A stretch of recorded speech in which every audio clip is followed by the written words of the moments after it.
Welcome back. This series is going to be about C programming. You might be wondering why C programming now? If you look at the spirit of the channel, the idea was to introduce my viewers to all the concepts required to help you start something, maybe build a product or come up with a new idea. And programming is something that's inevitable. We have to look at C programming or Python or some language. So with that as the background, this is another mini series. I'm going to have a few episodes which gives you the very basics of C programming, mostly theory, but you can try it out on many of the online editors out there, or you can install VS Code and start experimenting on your own. But here in this series, we are going to just look at what are those basic concepts required to take your real world problem, build some logic around that, and convert that into a C program. That's the whole idea. It's going to be short, not too many episodes, just a few basics to get you started. So with that, let's dive into the first episode. It's called the C programming blueprint. So I want you to forget the idea that C programming is some kind of magic or a secret code. It's not. Think of C as something much, much simpler. So there is an analogy I want to use throughout this episode. Let's say you are an architect, then C is your blueprint. What does that mean? To build something meaningful as an architect, you only need three things. You need raw materials, you need to know the rules of building, and you need power tools. That's it. So let's start laying the foundation with that analogy. Let's see how we can use C programming to build something. So the raw materials. This is about how C stores information. Before you build anything, you need to know what you're working with. In C, everything begins with one question. How do we store this information? In a computer's memory. Computer's memory is huge. It can store anything. But you need to know where do you want to start storing this? How big will it be? And what do you want to interpret that as? So you can't just throw numbers and letters into memory randomly. You need a structure. And that structure begins with variables. So variables are like your labeled boxes. Think of variable like a named spot in memory. You give it a name to put something inside it. You can change it whenever you want. It's a box. It's like a container. You put something into it and take it out. Almost everything you will ever write is going to use variables. So it's a simple, important concept. Think of it like labeled boxes or containers to hold something. Then we have constants. These are values that never change. It could be pi that you're using, or it could be some other scientific constant. So these values never change.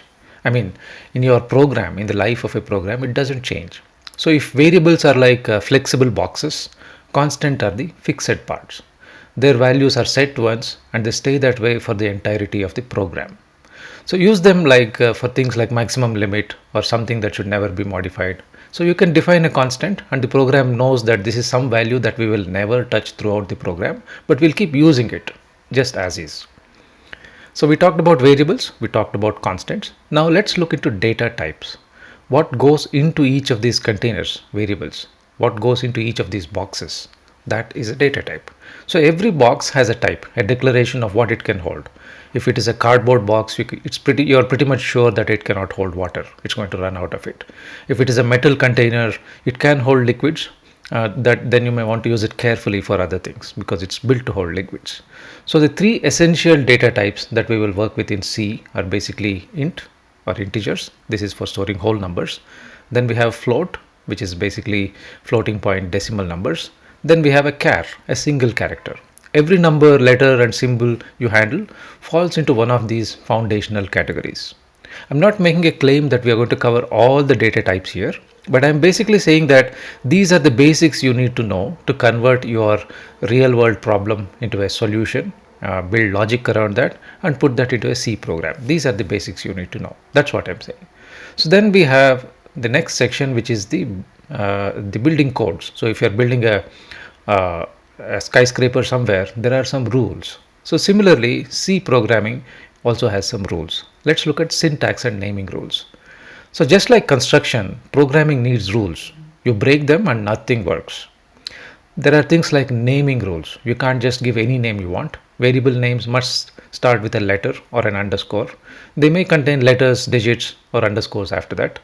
They are case sensitive, which means age defined in small letters AGE is different from age defined in capital letters like AGE. They are different. Then we have reserved keywords. C has some 32 keywords that are off limits. You can't use them. I mean, you can't use them for your variables. Things like int, float, if, for, these kind of things.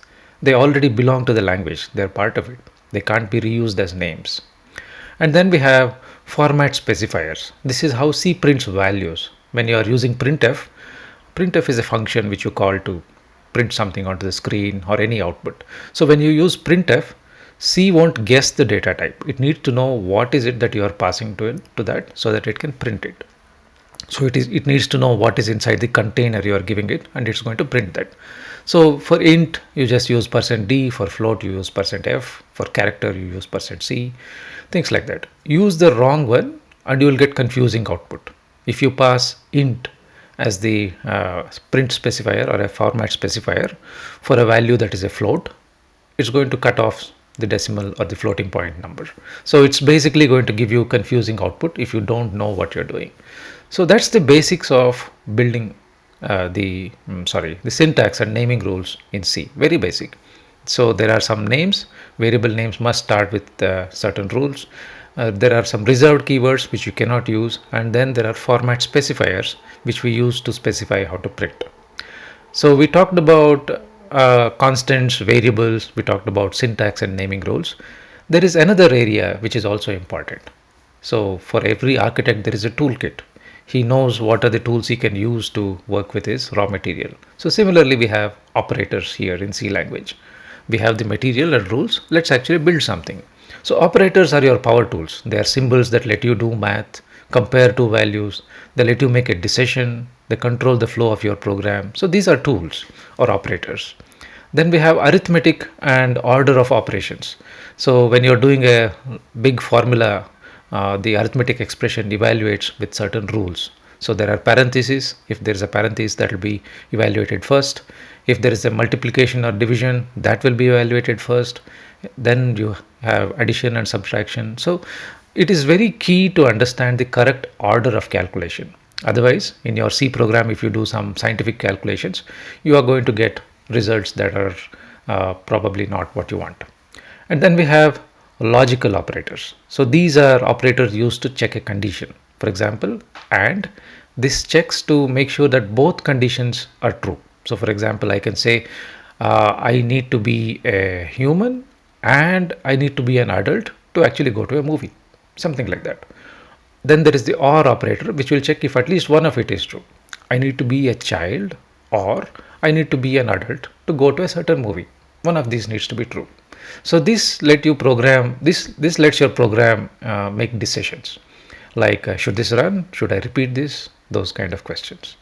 Then we have the ternary operator, a super compact form of an if-else statement. So it's just very simple. There's a question mark to test the there's a condition, there's a question mark to test the value if it is true or not, and then there is a colon to test if it is false. Yeah, we'll get to know a lot more of this when you start doing serious programming. But at a high level overview, so these are the basics that you need to know to write C programs. You need to know how to store information using variables, constants, data types. You need to know the syntax and naming rules. You can't blindly just give any name. It has to follow some rules. There are some reserved keywords which you're not supposed to use. Then there is the toolkit of operators. You can do math using arithmetic. There is an order, precedence, all those things. Then we have logical operators to test conditions. If a condition is true, then you do something, else something. All of these are built using logical operators. So lastly, let us look at a little bit of advanced notes on how do we do type conversion. Why are we bringing in type conversion now, right? So here it is. So C, when you are mixing a float and an int, C automatically converts the int to a float for precise result. So this kind of happens behind the scenes. You have two variables, one is an int and one is a float. And if you are doing an arithmetic operation on an int and a float, it will try to upgrade both of them to the best data type available, which is a float. So this happens behind the scenes. This is an implicit conversion. If you give 1.0 and you multiply it with, let's say, 0.11112, so it's going to take your 1.0 and upgrade that to a float, do the math, and then give you the results. There is also an option to do explicit casting. So when you say that you forcibly want to convert a float number to an int so that I don't want the decimal point, you can put it inside braces and specify the data type. So that will basically, if you have 9.99 and you cast it to an int, it's going to cut out the 0.99 and just use the 9 as an integer. So casting is very powerful, but it's also irreversible. Once you lose precision, it's gone. So that's what we covered very quickly in a introductory session on what C programming is all about. We talked about raw materials, variables, constants, data types. Then we talked about the building codes, syntax, naming, format specifiers. Then we talked about the toolkit available to us, the operators and type conversions. So with these three pillars, you can turn a blank file into a real program as long as you have a solution for your problem. So here's the final thought to close this episode. So now you have the blueprint, you have the tools. What are you planning to build first? Think about it. I'll catch you in the next episode. Do subscribe, make sure you leave some comments and like this video. We're going to do a little more deep dive into C programming in the next few episodes. So do come back for more, and thanks for watching.